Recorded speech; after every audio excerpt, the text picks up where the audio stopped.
बड़ी खबर, जयपुर अग्निकांड पर एक बड़ा अपडेट सामने आया। टैंकर ड्राइवर का स्टेटमेंट सामने आया। टैंकर के नोजल पर टक्कर लगने से हादसा हुआ। ड्राइवर और खलासी ने दौड़कर अपनी जान बचाई। तो एक बड़ी जानकारी है जो कि अब सामने आई है। दरअसल इस पूरे मामले में वहां पर जो ड्राइवर मौजूद था उसकी तरफ से स्टेटमेंट सामने आया। इसी बीच इस घटना का वीडियो भी आपको दिखाते हुए, जिस तरीके से दुखद ये घटना घटी, 19 लोगों ने जान गंवा दी।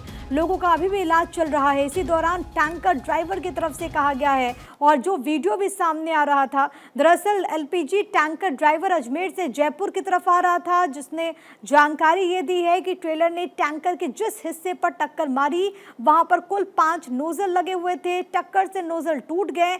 तेजी से एलपीजी का रिसाव हुआ। तुरंत बाद टैंकर चालक और खलासी नीचे उतरते हैं। उन्होंने देखा कि टैंकर के वॉल्व जो हैं वो पूरी तरीके से टूट चुके हैं। उसके बाद एलपीजी का रिसाव हो रहा है क्योंकि तेजी से एलपीजी गैस बाहर निकल रही थी। और इसी दौरान इतना उन्होंने देखा तो हवा की विपरीत दिशा में वो दौड़ने लगे। दोनों तकरीबन 300 मीटर तक लगातार दौड़ते रहे।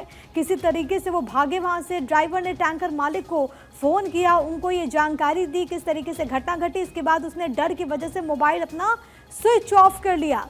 इसके साथ ही साथ ये भी कहा गया कि कई ट्रक ड्राइवर और अन्य लोग अपने वाहनों से बाहर आ गए थे। गैस की दुर्गंध से लोगों को भयानक हादसे का अंदेशा पहले ही हो गया था। 9 बाकी जो वाहन थे उनके ड्राइवर समेत कई लोग वहां से भाग करके निकले। इसके बाद जानकारी ये है कि कई बाकी जो लोग थे वहां पर, उन्होंने भी दौड़ लगाई, उन्होंने जान अपनी बचाई। जो लोग मौके पर थे या तो जिंदा जल गए या फिर गंभीर रूप से झुलस गए। गैस फैलने के बाद कई वाहन क्योंकि बंद हो गए थे वहां पर, उसके बाद जानकारी ये है कि बंद वाहन को चालू करने के लिए चाबी को बकायदा वहां पर घुमाया गया। गाड़ी में स्पार्क होने से ये चिंगारी निकली और उसके बाद ही आग भड़क गई थी। ये टैंकर ड्राइवर का स्टेटमेंट है।